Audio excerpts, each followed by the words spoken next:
دوستان سلام. تخفیفات بلک فرایدی رو میخواستم خدمتون اعلام کنم. کلمپه های کرمان 49 سنت شدن 25 سنت. مرباهای کوچیکمون 3 تا 1.99 به جای اینکه 6 یورو پرداخت کنین 4 یورو و 50 سنت. ترشی های 1 و 1 3 تا اگر خرید کنین به جای 7 یورو 77 سنت 6 یورو. ترشی لیته نم مخلوط. ترشی های بدر از 9 یورو میشه 7 یورو و 50 سنت.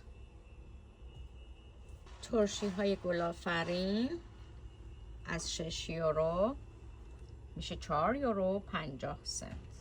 با خرید 2 تا برنج 5 کیلویی هاشمی 2 تا رب بهتون تعلق میگیره رایگان. شکر پنیرهای 500 گرمی از 2.99 1.99.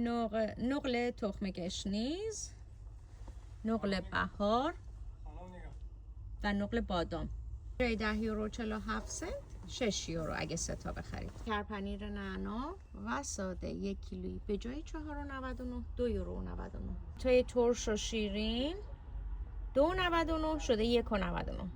و لواشک های 200 گرم اگر 3 تا خرید کنین به جای 4 یورو 50 میشه 3 یورو. لیموی کوهک 3 تا به جای 6 یورو 4 یورو 50. پسته های ایرانی همگی 23.99 شده 21.99. پسته های آمریکایی از 19.99 13.99.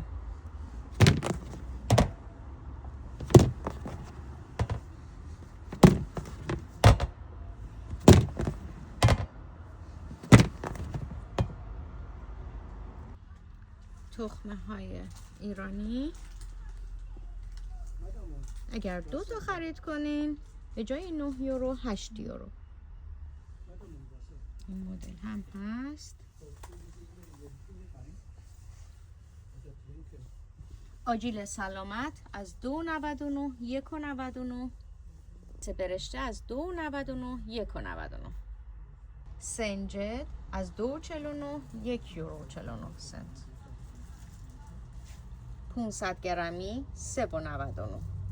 آرا از 3.99 3.49.